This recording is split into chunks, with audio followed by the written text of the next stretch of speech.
Friends, ముందుగా course గురించి ఒక మాట. నేను అప్లోడ్ చేసేటటువంటి 60 డేస్ స్పోకెన్ ఇంగ్లీష్ కోర్స్ ఏదైతే ఉందో, ఇది ప్రైమరీ స్కూల్ చిల్డ్రన్ దగ్గర నుంచి జాబ్ హోల్డర్స్ వరకు వివిధ స్థాయిల్లో ఎవరైతే ఉంటారో, మీ యొక్క ఎడ్యుకేషన్ క్వాలిఫికేషన్తో సంబంధం లేకుండా అందరూ నేర్చుకునేంత సులభ పద్ధతిలో కోర్సుని డిజైన్ చేయడం అనేటటువంటిది జరిగింది.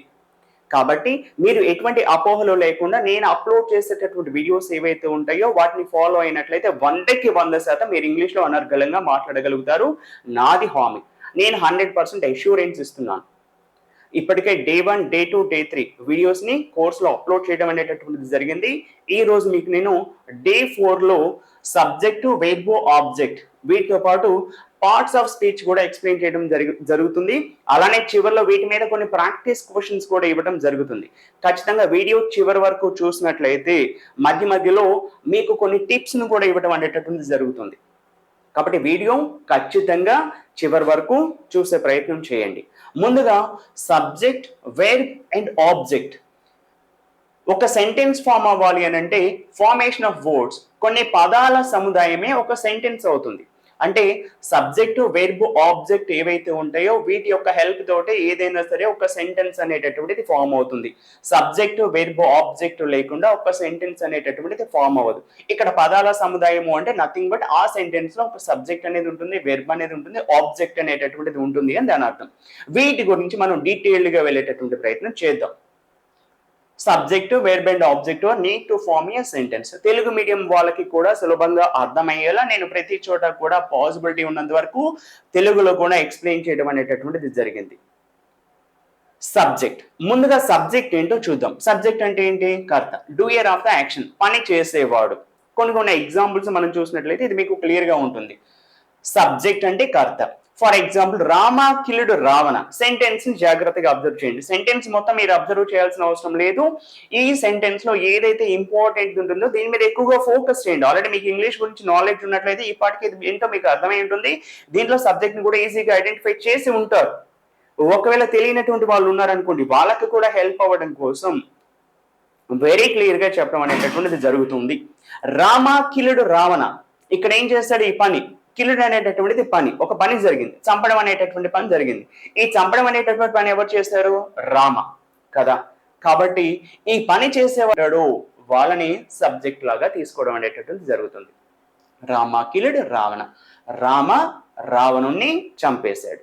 నెక్స్ట్, రాము రింగ్స్ బెల్. రాము బెల్ రింగ్ చేస్తాడు. ఇది రెగ్యులర్ గా జరిగేటటువంటిది కాబట్టి ఇక్కడ వెర్బ్ పక్కన ఎస్ వాడాను. ఇది రెగ్యులర్ యాక్షన్ అనమాట. వీటి గురించి ముందు ఇంకొంచెం డీటెయిల్ గా చెప్పేటటువంటి ప్రయత్నం చేస్తాను. ఇక్కడ ఈ కాన్సెప్ట్ లో రాము గురించి మాత్రమే మీరు అబ్జర్వ్ చేయండి. రాము రింగ్స్ బెల్. రాము బెల్ రింగ్ చేశాడు. అంటే ఇక్కడ రింగ్ చేయడం అనేటటువంటి పని ఎవరు చేశారు? రాము. కాబట్టి సబ్జెక్ట్ అనేటటువంటిది రాము అవుతుంది. గుర్తుపెట్టుకోండి, ఎవరైతే పని చేస్తూ ఉంటారో ఆ పని చేసేటటువంటి వాళ్ళని సబ్జెక్ట్ గా మనం తీసుకోవడం అనేటువంటి జరుగుతుంది. అంటే పని చేసే వాళ్ళని సబ్జెక్ట్ కింద మనం తీసుకోవడం జరుగుతుంది. వాటికి ఎగ్జాంపుల్ ఐ అంటే నేను, వి అంటే మేము లేదా మనము, యు అంటే నీవు లేదా మీరు, హి అంటే అతడు, షి అంటే ఆమె, ఇట్ అంటే అది లేక ఇది, దే అంటే వారు.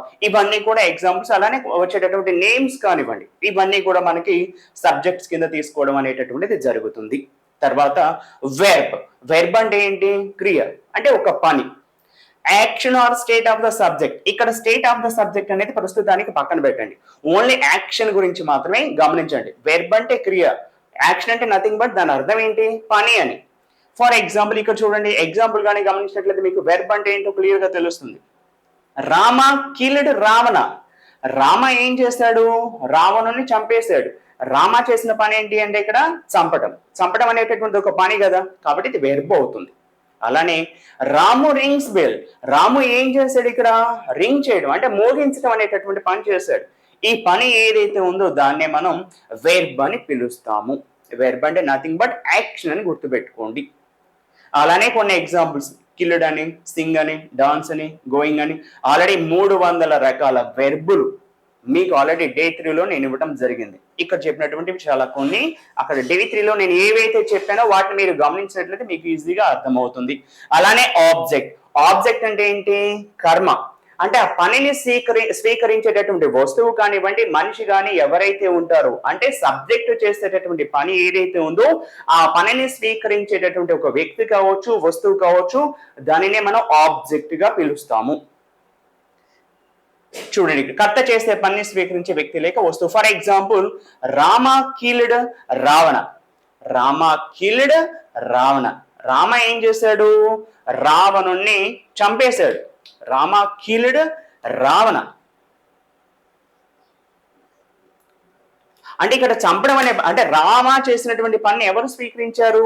రావణ స్వీకరించాడు కదా. అలానే రెండవది ఇక్కడ రాము రింగ్స్ బెల్. ఇది ఒక వస్తువు. రాము చేసినటువంటి పనిని ఎవరు స్వీకరించారు? బెల్ కదా. కాబట్టి కర్త చేసేటటువంటి పని ఏదైతే ఉంటుందో, సబ్జెక్ట్ చేసేటటువంటి పని ఏదైతే ఉంటుందో ఆ పనిని స్వీకరించేటటువంటి దాన్ని ఆబ్జెక్ట్ అని పిలవడం జరుగుతుంది. సో ఇలా ఒక సెంటెన్స్ ఫామ్ అవ్వాలంటే దాంట్లో మనకి ఖచ్చితంగా సబ్జెక్టు, వెర్బు, ఆబ్జెక్ట్ ఖచ్చితంగా ఉన్నప్పుడు మాత్రమే ఈ సెంటెన్సెస్ అనేవి ఫామ్ అవ్వడం అనేటటువంటిది జరుగుతుంది. సబ్జెక్ట్, వెర్బ్, ఆబ్జెక్ట్, వీటిల్లో మనం ఇప్పటివరకు మనం ఏం డిస్కస్ చేసుకున్నాము అంటే సబ్జెక్టు, వెర్బు, ఆబ్జెక్ట్ అనేవి లేకుండా సెంటెన్స్ ఫామ్ చేయడం అనేటటువంటిది సాధ్యం కాదు అని చెప్పాం. కానీ సబ్జెక్టు అలానే ఆబ్జెక్ట్ లేకుండా కూడా కొన్ని సందర్భాల్లో సెంటెన్సెస్ అనేవి ఫామ్ అవుతాయి. ఆ టిప్ ఏదైతే ఉందో ఇది నేను లాస్ట్ లో చెప్పేటటువంటి ప్రయత్నం చేస్తాను. ఎందుకు చెప్తాను అని చెప్తున్నాను అని అంటే, మీరు ఇంగ్లీష్ నేర్చుకునే వాళ్ళుగా మీకు ఎటువంటి సందేహం అనేది లోపల ఉండకూడదు. ఒక సెంటెన్స్ ఏదైనా ఒక పదం చూసారు, సార్ దీంట్లో సబ్జెక్ట్, వెర్బ్, ఆబ్జెక్ట్ లేదు కదా, ఓన్లీ వెర్బే ఉంది కదా, ఇక్కడ ఎలా సెంటెన్స్ ఫామ్ అయింది అనేటటువంటి ఒక డౌట్ మీకు వస్తుంది, లేదా మిమ్మల్ని ఎవరైనా క్వశ్చన్ చేయవచ్చు. సో అటువంటిది కూడా లేకుండా మీకు ఇంగ్లీష్ మీద పూర్తిగా పట్టు రావడం కోసం అటువంటి టిప్స్ ఏవైతే ఉన్నాయో అవి కూడా మీకు నేను చెప్తాను. మీకు ఎక్కడ ఎటువంటి సందేహం కూడా అవసరం లేదు. ఇది సబ్జెక్ట్, వెర్బ్, ఆబ్జెక్ట్ కి సంబంధించింది. నెక్స్ట్, వాక్యంలోని పదాలు చేయి పనిని బట్టి పార్ట్స్ ఆఫ్ స్పీచ్ ఏర్పడినవి. There are 8 parts of speech. ఇప్పుడు ఒక సెంటెన్స్ ఉంది, ఫర్ ఎగ్జాంపుల్ ఒక సెంటెన్స్ లో ఒక్కొక్క పని చేస్తూ ఉంది కదా. ఇది సబ్జెక్ట్ లో యాక్ట్ చేస్తుంది, ఇదేమో వెర్బ్ లో యాక్ట్ చేస్తుంది, ఇదేమో ఆబ్జెక్ట్ లో యాక్ట్ చేస్తుంది. ఫర్ ఎగ్జాంపుల్ అంటే ఈ పదాలు అనేటటువంటివి చేసేటటువంటి పనిని బేస్ చేసుకొని ఒక సెంటెన్స్ లో ఉండేటటువంటి పదాలని బేస్ చేసుకొని ఆ పదాలని పార్ట్స్ ఆఫ్ స్పీచ్ గా డివైడ్ చేశారు. అలా పార్ట్స్ ఆఫ్ స్పీచ్ అనేవి అంటే అవి చేసే పనిని బేస్ చేసుకొని పార్ట్స్ ఆఫ్ స్పీచ్ అనేటటువంటివి మనకి వచ్చాయన్నమాట. There are 8 parts of speech. మనకి మొత్తం మీద భాషలో ఉన్నటువంటి పార్ట్స్ ఆఫ్ స్పీచ్ ఎన్ని అంటే 8 పార్ట్స్ ఆఫ్ స్పీచ్ ఉన్నాయి. వాటిలో ఫస్ట్ వన్ ఏంటి అంటే నౌన్. దీన్ని మనం తెలుగులో నామవాచకము అని పిలుస్తున్నాం. అంటే ఏంటిది? ఒక వ్యక్తి పేరు కావచ్చు, స్థలం పేరు కావచ్చు, లేదంటే ఏదైనా ఒక వస్తువు గురించి కానీ తెలియజేసేటటువంటిది కావచ్చు. For example, Raju is a boy. దీంట్లో రాజు అనేటటువంటిది పేరు కదా, కాబట్టి పేరును సూచిస్తుంది. కాబట్టి ఇక్కడ రాజు అనేటటువంటిది నౌన్ అవుతుంది. మరి బాయ్ అనేటటువంటిది మరి ఏ పేరు సూచించట్లేదు కదా, మరి ఎందుకు సార్ బాయ్ కింద మీరు అండర్లైన్ చేస్తారని మీకు డౌట్ రావచ్చు. ఇక్కడ బాయ్ అనేటటువంటిది కామన్ నౌన్ అవుతుంది. నేను ఈ పార్ట్స్ ఆఫ్ స్పీచ్ 8 అయిపోయిన తర్వాత మళ్ళీ ఈ 8 అయిపోయిన తర్వాత మళ్ళీ లాస్ట్ లో మీకు నేను ఈ మనకి నౌన్స్ లో ఉన్నటువంటి కొన్ని కామన్ నౌన్ అని, ప్రాపర్ నౌన్ అని, మెటీరియల్ నౌన్ అని, అబ్స్ట్రాక్ట్ నౌన్స్ అని, ఇటువంటివి కొన్ని నౌన్స్ ఉంటాయి. వాటి గురించి ఇవి 8 చెప్పిన తర్వాత ఎక్స్ప్లెయిన్ చేస్తాను. అక్కడ వీటి మీద మీకు క్లారిటీ వస్తుంది. ప్రెసెంట్ మీ ఫోకస్ అంతా కేవలం వీటి మీద మాత్రమే పెట్టండి. Next, the Himalayas are the mountains. హిమాలయాలు అనేవి పర్వతాలు. ఇక్కడ దీని కింద అండర్లైన్ చేస్తాను, దీని కింద అండర్లైన్ చేస్తాను. ఇది కామన్ నౌన్ అవుతుంది. వీటి మీద ఫోకస్ ప్రస్తుతానికి పక్కన పెట్టండి. ఇక్కడ హిమాలయాస్ ఏవైతే ఉన్నాయో అదొక పేరు. సో ఇది ఒక స్థలం. హిమాలయస్ కావచ్చు, హైదరాబాద్ కావచ్చు, ఆంధ్రప్రదేశ్ కావచ్చు, తెలంగాణ కావచ్చు, ఇండియా కావచ్చు, పాకిస్తాన్ కావచ్చు, ఆఫ్ఘనిస్తాన్ కావచ్చు, శ్రీలంక కావచ్చు, వాట్ ఎవర్ ఇట్ ఈస్. ఒక స్థలాన్ని ఇండికేట్ చేసేటటువంటివి ఏవైతే ఉంటాయో వాటిని మనం నౌన్ కింద తీసుకోవడం జరుగుతుంది. అలానే దిస్ ఈజ్ ఏ బుక్. ఇది ఒక వస్తువు. This is a book. ఇది ఒక వస్తువు. వస్తువుని గురించి ఇండికేట్ చేస్తుంది. చూసారా, ఇక్కడ రాజు, హిమాలయస్, బుక్ ఇవన్నీ కూడా నౌన్స్ లోకి మనం తీసుకోవడం జరుగుతుంది. తర్వాత ప్రొనౌన్. ప్రొనౌన్ అంటే ఏంటి? నౌన్ ని రీప్లేస్ చేసేది. నౌన్ కి బదులుగా వాడేటటువంటి దాన్ని ఏదైతే ఉంటుందో దాన్ని మనం ప్రొనౌన్ అని చెప్పడం జరుగుతుంది. టు రీప్లేస్ ఏ నౌన్, నామవాచకానికి బదులుగా వాడేది. For example, he is a boy. అతను ఒక బాలుడు. ఎందుకు తీసుకోవాలి హీ ఈజ్ ఏ బాయ్ అంటే? అక్కడ పేరు లేదు. ఇప్పుడు ఫర్ ఎగ్జాంపుల్ రాము గురించి చెప్పుకుంటూ వెళ్తున్నాం, ఒక పారాగ్రాఫ్ లో రాము గురించి చెప్పినప్పుడు ఒక దగ్గర నుంచి ఇంకొక దగ్గర ఫుల్ స్టాప్ పెట్టిన తర్వాత మళ్ళీ రాము రాము రాము అని ప్రతిసారి చెప్తే అది సెంటెన్స్ బాగుండదు వినడానికి కూడా. అందుకని అటువంటి సందర్భాల్లో ప్రతిసారి కూడా నౌన్ ఇండికేట్ చేయకుండా వాళ్ళ పేర్లను ప్రతిసారి చెప్పకుండా మధ్యలో ఈ ప్రొనౌన్స్ ని వాడటం జరుగుతుంది. ఇక్కడ హీ ఈజ్ ఏ బాయ్ అంటే హీ అనేటటువంటి ప్రొనౌన్ అనమాట, నౌన్ కి బదులుగా వాడేటటువంటి దాన్ని ప్రొనౌన్ అంటారు. అలానే they are going to a movie, వాళ్ళు సినిమాకి వెళ్తున్నారు, ఇక్కడ దే అనేటటువంటిది ప్రొనౌన్. ఇక్కడ ఎక్కడ కూడా స్పెసిఫిక్ గా నేమ్ లేదు చూడండి. వారు అంటే వాళ్ళు ఎవరైనా కావచ్చు, హీ అంటే అతను ఎవరైనా కావచ్చు. ఇక్కడ స్పెసిఫిక్ గా నేమ్ మెన్షన్ చేయట్లా, అది గమనించుకోండి. వీటికి examples I, we, you, he, she, it, they, mine ఇవన్నీ కూడా వస్తాయన్నమాట. ఇవన్నీ కూడా మీకు ఏవైతే స్పోకెన్ ఇంగ్లీష్ కి సంబంధించి డే 2లో అప్లోడ్ చేసేటువంటి వీడియో ఉందో 100 పదాల్లో అక్కడ ఇవన్నీ కూడా వచ్చి ఉన్నాయి మీకు. ఒకసారి ఆ వీడియోని గమనించేటటువంటి ప్రయత్నం చేయండి. అలానే యాడ్జెక్టివ్స్.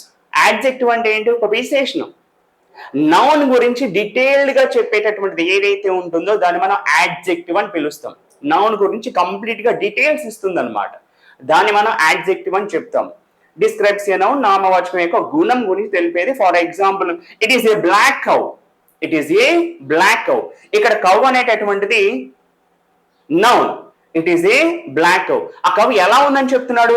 బ్లాక్, నలుపు రంగులో ఉందని చెప్తున్నాడు. అంటే దాని యొక్క గుణాన్ని చెప్తున్నాడు. అది బ్లాక్ గా ఉందా, వైట్ గా ఉందా, ఎల్లో ఉందా, రెడ్ ఉందా అది ఏదైతే తెలియజేస్తుందో దాన్ని మనం యాడ్జెక్టివ్ అని పిలుస్తాం.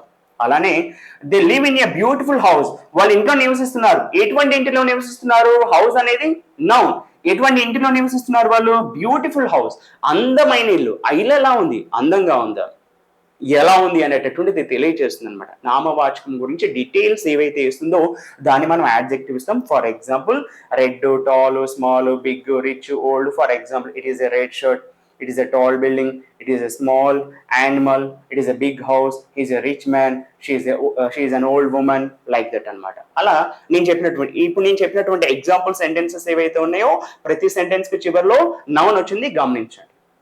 అలానే వెర్బ్ గురించి ఆల్రెడీ మనం ఇక్కడ డిస్కస్ చేసాము, ఇంకొద్ది చెప్పేటటువంటి ప్రయత్నం చేస్తాను. కర్త చేసేటటువంటి పని కానివ్వండి, లేదంటే కర్త యొక్క స్థితి కానివ్వండి తెలియజేసేటటువంటి దాన్ని వెర్బ్ అంటాము. రాము కిల్డ్ ఎ స్నేక్, రాము ఏం చేశాడు? పామును చంపాడు. కిల్డ్ అనేటటువంటిది వెర్బ్ అవుతుంది. ఇక్కడ ఆల్రెడీ నేను వెర్బ్ గురించి ఇక్కడ చెప్పాను కాబట్టి ఇక్కడ కర్త యొక్క స్థితి గురించి చెప్తాను. స్థితి గురించి మనకి ఇంపార్టెంట్. స్థితి ఏది? She has a big house, ఆమెకు ఒక పెద్ద ఇల్లు ఉంది. ఆమెకి ఏముంది? ఒక పెద్ద ఇల్లు ఉంది. అంటే ఇక్కడ స్టేట్ ని, కర్త యొక్క స్థితిని తెలియజేస్తుంది అనమాట. ఇటువంటివి ఏవైతే ఉన్నాయో వీటిని మనం వెర్బ్స్ కింద తీసుకుంటాం అనమాట. ఇది కొంచెం కన్ఫ్యూషన్ గా ఉంటుంది, దీని మీద ఎక్కువగా ఫోకస్ చేసే ప్రయత్నం చేయండి. హ్యాస్ కావచ్చు, యామ్ కావచ్చు, ఈజ్ కావచ్చు, ఆర్ కావచ్చు, ఇటువంటివన్నీ కూడా కర్త యొక్క స్థితిని తెలియజేసేటటువంటివి. మీకేమీ కంగారు అవసరం లేదు. ముందు క్లాసెస్ లో ఇటువంటి సెంటెన్సెస్ అనేవి మనకి చాలా వస్తాయి, అక్కడ క్లియర్ అవుతుంది. ఓవరాల్ గా మీకు తెలుసుకోవాల్సిందల్లా కర్త యొక్క స్థితిని తెలియజేసేటటువంటిది ఏదైతే ఉంటుందో దాన్ని వెర్బ్ అంటారు అనేటటువంటి గుర్తు పెట్టుకుంటే సరిపోతుంది. ఎక్కడ ఏ విషయంలో కూడా మీరు కంగారు పడాల్సిన అవసరం లేదు. ప్రతిదీ కూడా నెంబర్ ఆఫ్ ఎగ్జాంపుల్స్ ఇచ్చుకుంటూ ముందు క్లాసెస్ లో మీకు నేను చెప్పబోతున్నాను. కాబట్టి ఎక్కడ భయపడాల్సిన అవసరం లేదు. జాగ్రత్తగా 1-2 సార్లు వీడియోని అబ్జర్వ్ చేసుకుంటూ మీకు ఎక్కడైతే డౌట్ వస్తుందో వాటి మీద స్ట్రెస్ చేసే ప్రయత్నం చేయండి, చాలు. Adverb describes a verb, an adjective or another adverb. Adverb అంటే అర్థం ఏంటి?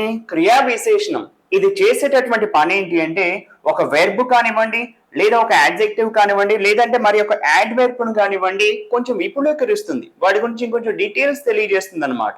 అటువంటి దాన్ని యాడ్వర్బ్ అని పిలుస్తాం. ఇది కొంచెం డిఫికల్ట్ గా ఉంటుంది, కొంచెం జాగ్రత్తగా అబ్జర్వ్ చేయండి, సరిపోతుంది. He ran quickly to the bus stand. ఇక్కడ మనకేం చెప్పాడు? He ran quickly to the bus stand. Bus stand కి ఎలా పరుగులు పెట్టాడు? ran అనేది పరిగెత్తడం. ఎలా పరుగులు పెట్టాడు? క్విక్లీ, వేగంగా పరిగెత్తాడు. క్విక్లీగా వెళ్ళాడా లేదంటే స్లోగా వెళ్ళాడా అనేటటువంటిది తెలియజేస్తుంది అనమాట. సో ఇక్కడ వెర్బ్ గురించి మనకి ఇంకొంచెం డీటెయిల్ గా చెప్తుంది. అలానే adjective, she is very beautiful. ఆమె ఎలా ఉంది? అందంగా ఉంది. అంటే ఆమె ఎలా ఉందో చెప్పింది ఇక్కడ. ఆమె ఎలా ఉంది అని అంటే అందంగా ఉంది. ఎంత అందంగా ఉంది? వెరీ బ్యూటిఫుల్, చాలా అందంగా ఉంది. అంటే యాడ్జెక్టివ్ ఏదైతే ఉందో దాని గురించి ఇంకొంచెం విపులీకరించింది అనమాట. అలానే ఇక్కడ హీ ర్యాన్ రియల్లీ క్విక్లీ, అతను పరిగెత్తాడు. ఎలా పరిగెత్తాడు? వేగంగా పరిగెత్తాడు. అతను నిజంగా వేగంగా పరిగెత్తాడు. అంటే ఇక్కడ క్విక్లీ అనేటటువంటిది యాడ్వర్బ్ అవుతుంది. అంటే ఇక్కడ ఏం చేసింది, వెర్బ్ ని ఆల్రెడీ ఇక్కడ క్విక్లీ అనేటటువంటి యాడ్ వెర్బ్ తోటి మనం వివరించడం జరిగింది. మళ్ళీ అదే యాడ్ వెర్బ్ ని రియల్లీ అనేటటువంటి ఇంకొక యాడ్ వెర్బ్ ని పెట్టి ఈ యాడ్ వెర్బ్ గురించి ఇంకొంచెం డీటెయిల్డ్ గా చెప్పడం అనేటటువంటిది జరిగింది. అంటే యాడ్ వెర్బ్ అనేటటువంటి యాడ్జెక్టివ్ కావచ్చు, వెర్బ్ కావచ్చు, మరొక యాడ్ వెర్బ్ గురించి ఇంకొంచెం డీటెయిల్డ్ గా మనకి ఎక్స్ప్లెయిన్ చేసేటటువంటిది అనమాట. కంగారు పడాల్సిన అవసరం లేదు. ఈ యాడ్ వెర్బ్స్ కూడా నేను చాలా ఇవ్వడం అనేటటువంటిది జరుగుతుంది ముందు ముందు క్లాసెస్ లో. వెర్బ్స్ ఆల్రెడీ ఇచ్చాను, యాడ్జెక్టివ్స్ కానివ్వండి, తర్వాత యాడ్ వెర్బ్స్ కానివ్వండి, ముందు ముందు మీకు చాలా ప్రొవైడ్ చేయడం అనేటటువంటిది జరుగుతుంది. ఆ తర్వాత ప్రిపోజిషన్, దీని తెలుగులో విభక్తి ప్రత్యయం అని పిలుస్తారు. Relation between noun are pronoun with other words in a sentence. ఒక వాక్యంలో ఒక నౌన్ కి గానీ ప్రొనౌన్ కి గానీ మిగిలినటువంటి పదాలతో ఉన్నటువంటి సంబంధం ఏదైతే ఉందో దాన్ని తెలియజేసేటటువంటి దాన్ని ప్రిపోజిషన్ అని పిలుస్తాం. For example, the book is on the table. పుస్తకం ఎక్కడ ఉంది, టేబుల్ మీద ఉంది. ఫర్ ఎగ్జాంపుల్, ఆన్ తీసేయండి, ఇక్కడ the book is the table. అక్కడ బుక్ ఏ టేబుల్ అవుతుంది. అర్థం ఉందా, అర్థం లేదు కదా. కాబట్టి ఒక నౌన్ కి సెంటెన్స్ లో ఉన్నటువంటి మిగిలినటువంటి పదాలు ఏవైతే ఉన్నాయో వాటికి మధ్య ఒక కనెక్షన్ ఏర్పడుస్తుంది అనమాట. దాన్ని మనం ప్రిపోజిషన్ అని పిలుస్తాం. ఐ లివ్ ఇన్ లండన్, ఇక్కడ ఏం తీసేస్తారనుకోండి, ఐ లివ్ లండన్ అంటే దానికి అర్థం ఉంటుందా, అర్థం లేదు కదా. So I live in London అంటే నేను లండన్ లో నివసిస్తున్నాను అని అర్థం. కాబట్టి ఒక నౌన్ కావచ్చు లేదంటే ఒక ప్రొనౌన్ కావచ్చు, దానికి సెంటెన్స్ లో ఉన్నటువంటి మిగిలిన పదాలు ఏవైతే ఉన్నాయో వాటికి మధ్య ఒక కనెక్షన్ ని క్రియేట్ చేసేటటువంటిది ఏదైతే ఉందో దాన్నే మనం ప్రిపోజిషన్ అని పిలుస్తాము. వాటికి ఎగ్జాంపుల్స్ ఇన్ కావచ్చు, ఆను, ఇంటూ, అండరు, ఫ్రమ్, టు, ఇవి చాలా వస్తాయి. So Mark is in the pocket, the book is on the table, he is diving into the water, the ball is under the cot, he is coming from Tirupati, he is going to Hyderabad. ఇలా అన్నమాట. Next conjunction అంటే సముచ్చయం. ఇది మనకు బాగా తెలుసు. Conjunction అంటే పేరులోనే ఉంది, ఒకదానికి ఇంకో దాన్ని కనెక్ట్ చేసేటటువంటి. It connects words, phrases or clauses. ఇది వాక్యంలోనే పదాలు కానివ్వండి, పదబంధాలు కానివ్వండి, క్లాజులను కానీ కలిపేటటువంటిది ఏదైతే ఉంటుందో దాన్ని మనం కంజంక్షన్ అని పిలుస్తాం. మీకు పదం అంటే తెలుసు, పదబంధాలు అంటే తెలుసు. మరి క్లాజ్ అంటే ఏ సెంటెన్స్ లో అయితే వెర్బ్ అనేటటువంటి సబ్జెక్ట్ అనేటటువంటి ఉంటుందో దాన్ని మనం క్లాజ్ అని పిలుస్తాము. ముందే దీని గురించి డీటెయిల్స్ చాలా వస్తాయి, కంగారు ఏం అవసరం లేదు. ఇక్కడ రాము అండ్ రాజు ఆర్ ఫ్రెండ్స్. రాము మరియు రాజు వీళ్ళిద్దరు కూడా స్నేహితులు. అంటే వీళ్ళిద్దరికి ఒక కనెక్షన్, ఎండ్ అనేటటువంటి ఒక కనెక్షన్ ఏదైతే ఉందో దాన్ని అక్కడ పెట్టడం అనేటటువంటి జరిగింది. కాబట్టి రాము మరియు రాజు అని తెలిపేటటువంటి పదం ఏదైతే అంటుందో దాన్ని కంజంక్షన్ అని పిలుస్తాము. అలానే షీ ఈస్ పూర్, ఆమె పేదది, బట్ షీఈస్ ఆనెస్ట్, ఆమె నిజాయితీ పర్రాలు. వీటిని మనం క్లాజెస్ అని పిలుస్తాం అనమాట. ఒక క్లాజ్ కి మరొక క్లాజ్ కి మధ్య కనెక్షన్ క్రియేట్ చేసేటటువంటివి ఏవైతే ఉంటాయో వాటిని మనం కంజంక్షన్ అని పిలుస్తాము. ఫర్ ఎగ్జాంపుల్ బట్ అని, ఆర్, అండ్, బికాజ్, సో ఇటువంటివి ఉంటాయి అన్నమాట. వీటన్నిటిని కూడా ఆల్రెడీ బట్ అనేది వచ్చింది మనకి, ఇక్కడ అండ్ అనేది వచ్చింది. Ramu or Raju can go to market అని వాడవచ్చు. He is going to hospital because he is sick. He is so rich, so he can buy a car. అతను చాలా ధనవంతుడు కాబట్టి అతను కార్ ని కొనగలడు. సో ఇలా కంజంక్షన్స్ అంటే ఒక పదానికి మరొక పదానికి లేదా ఒక పదానికి మరికొన్ని పదాలకి అలానే క్లాజ్ కి మరి ఇంకొక క్లాజ్ కి మధ్య కనెక్షన్ బిల్డ్ చేసేటటువంటి వాటిని కంజంక్షన్స్ అని పిలుస్తాం. నెక్స్ట్ ఇంకొకటి లాస్ట్ వన్ మనకి ఇంటర్జెక్షన్. దీన్ని మనం ఆశ్చర్యార్థకము అని అంటాం. అంటే మన మనసులో కొన్ని స్ట్రాంగ్ ఎమోషన్స్ ఉంటాయి. అది బాధ కావచ్చు, విచారం కావచ్చు, ఆనందం కావచ్చు. ఏదైతే మనం బలంగా మన యొక్క ఉద్వేగాన్ని మనం ఎదుటి వాళ్ళకి తెలియచేయాలి అని అనుకుంటామో అటువంటి సందర్భాల్లో ఆ పదాలు, ఆ వాక్యాలలో మనం ఇంటర్జెక్షన్స్ ని వాడుతూ ఉంటాము. Use to express strong emotional surprise. మనసులో ఉన్నటువంటి బలమైన భావోద్వేగాలు, ఆశ్చర్యము, విచారము మొదలైనవి తెలుపుటకు వాడేటటువంటివి. For example, wow that was a great performance. Wow అదొక అద్భుతమైనటువంటి ప్రదర్శన. Oh no! I forgot my wallet. నేను వాలెట్ ని మర్చిపోయాను. అలానే ఓ మై గాడ్, హుర్రే, ఎలస్. అంటే ఇటువంటివి మన మనసులో ఉన్నటువంటి స్ట్రాంగ్ ఎక్స్ప్రెషన్స్ ఏవైతే ఉంటాయో. ఫర్ ఎగ్జాంపుల్ హుర్రే ఉంది, ఆనందకరమైనటువంటి సందర్భాలు. ఎలస్ మనకి ఏదైనా బాధ కలిగినప్పుడు లేదంటే ఏదైనా దుఃఖం కలిగినప్పుడు వాడేటటువంటి పదం. వావ్ ఒకవేళ మనం ఆ పెర్ఫార్మెన్స్ ఎక్స్పెక్ట్ చేయలేదు, చాలా బాగుంది ఆ పెర్ఫార్మెన్స్, అటువంటిప్పుడు మనం ఏం చేస్తాం, వావ్ అని వాడుతూ ఉంటాం.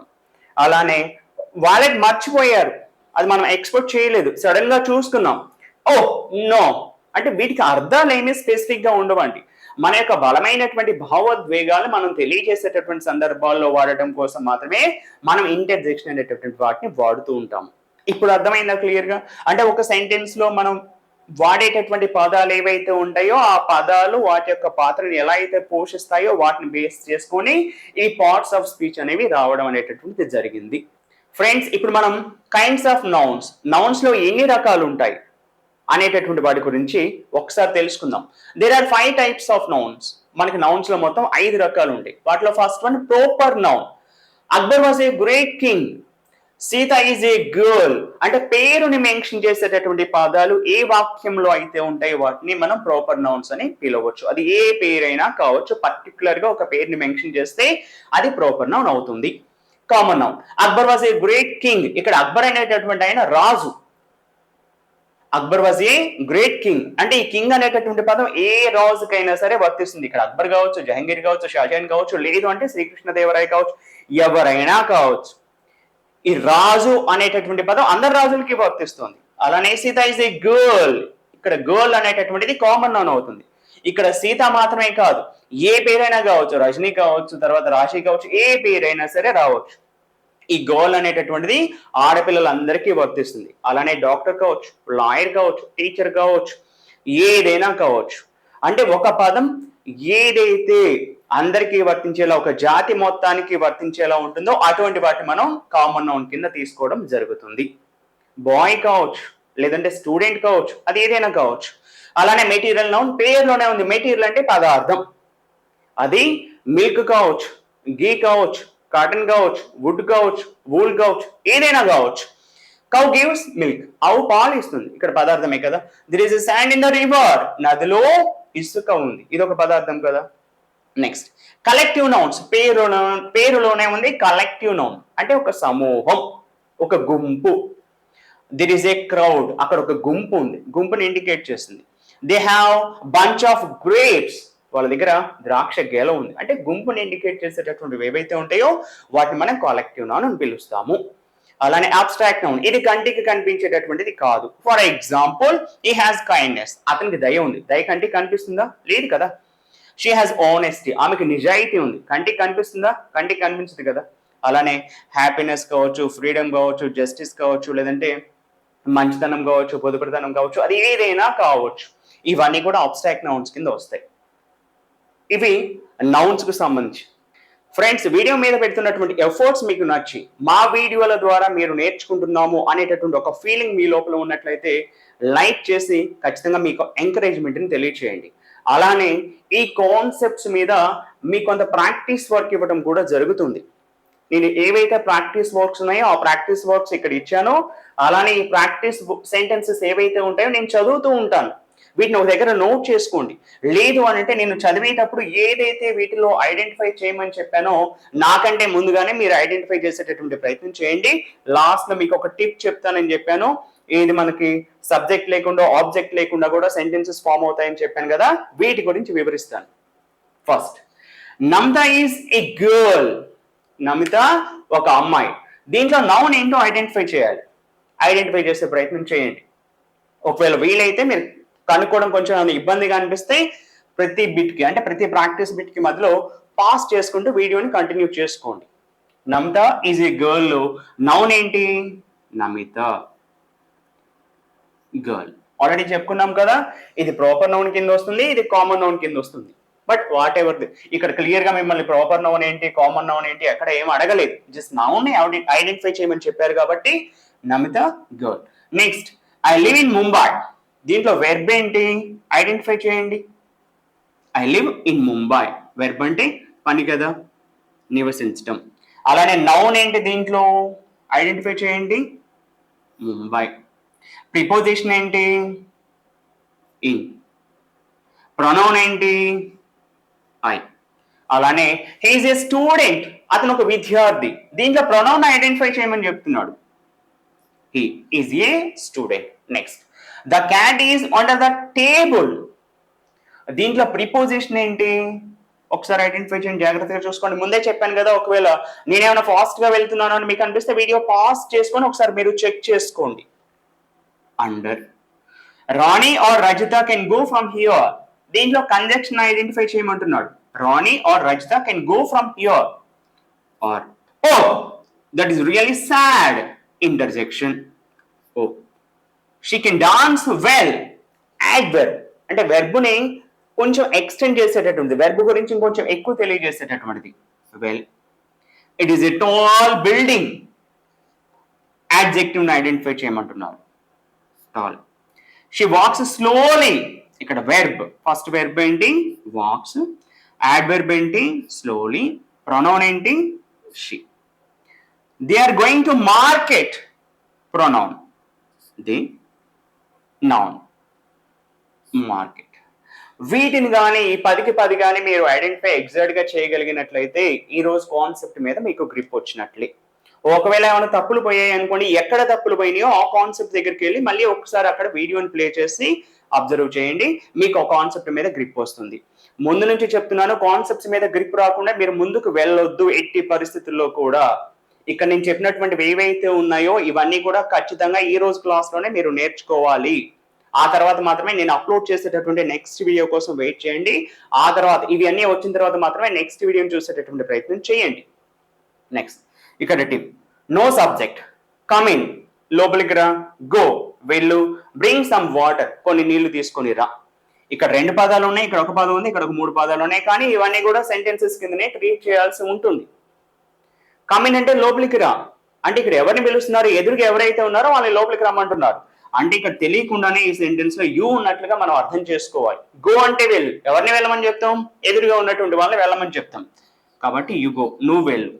బ్రింగ్ సమ్ వాటర్, ఎవరికో ఒకరికి చెప్తున్నాం వాటర్ తీసుకొని రా అంటే దాని అర్థం ఏంటి అంటే ఇంటర్నల్ గా ఇక్కడ యు అనేటటువంటిది ఉంటుంది. కొన్నిసార్లు ఇటువంటి సెంటెన్సెస్ లో యూని లోపించి only come in, go, bring some water అని మాత్రమే మనం చెప్తూ ఉంటాము. కానీ వీటిలో ఇంటర్నల్ మీనింగ్ సబ్జెక్ట్ ఉన్నట్లే, యు అనేటటువంటి పదం ఇంటర్నల్ గా ఉన్నట్లే. కానీ ఇక్కడ సబ్జెక్ట్ లేనట్లుగానే మనకు అనిపిస్తుంది, కానీ ఇంటర్నల్ మీనింగ్ సబ్జెక్ట్ ఉంటుంది అని అర్థం చేసుకోండి. దీన్ని నో సబ్జెక్ట్ సెంటెన్సెస్ అని కూడా మనం చెప్పవచ్చు. అలానే ఇక్కడ నో ఆబ్జెక్ట్, ఆబ్జెక్ట్ లేకుండా కూడా కొన్ని సెంటెన్సెస్ ఉంటాయి. For example, the tiger was killed. పులి చంపబడింది. ఎవరు చంపారు అనేటటువంటిది ఇక్కడ లేదు, కానీ మీనింగ్ లేదా? మీనింగ్ ఉంది. ఏంటి? పులి చంపబడింది, మీనింగ్ ఉంది కదా. అలానే the car was repaired. Car repair చేయబడింది. ఎవరు రిపేర్ చేశారనే విషయం తెలియదు, బై సమ్ వన్, ఎవరో ఒకళ్ళు. కానీ ఇక్కడ ఆబ్జెక్ట్ లేకపోయినప్పటికీ కూడా ఇక్కడ మనకి సెంటెన్స్ అనేది ఫామ్ అయింది. ఇవన్నీ కూడా ప్యాసివ్ వాయిస్ సెంటెన్సెస్ అంటారు. జస్ట్ ఒక ఐడియా కోసం మాత్రమే వీటిని చెప్పాను, కానీ వీటి మీద మరీ మీరు ఫోకస్ చేయాల్సినటువంటి అవసరం లేదు. ఫర్దర్ ఫ్యూచర్ లో ఇటువంటివి మనకి కాన్సెప్ట్స్ మనం చాలా చాలా నేర్చుకుంటాం. కాబట్టి ఒక ఐడియా కోసం మాత్రమే తీసుకున్నట్లుగా మీరు గమనించండి. ఫ్రెండ్స్, ఈ రోజు చెప్పినటువంటి కాన్సెప్ట్స్ అన్ని కూడా మీకు అర్థమైనట్లయితే ఫర్దర్ ఫ్యూచర్ లో నేను అప్లోడ్ చేయబోయేటటువంటి మరిన్ని వీడియోస్ కోసం మా ఛానల్ కి సబ్స్క్రైబ్ చేయండి. అలానే ఈ వీడియో మీద మీ యొక్క ఒపీనియన్ ని కామెంట్ సెక్షన్ లో ఖచ్చితంగా తెలియజేయండి.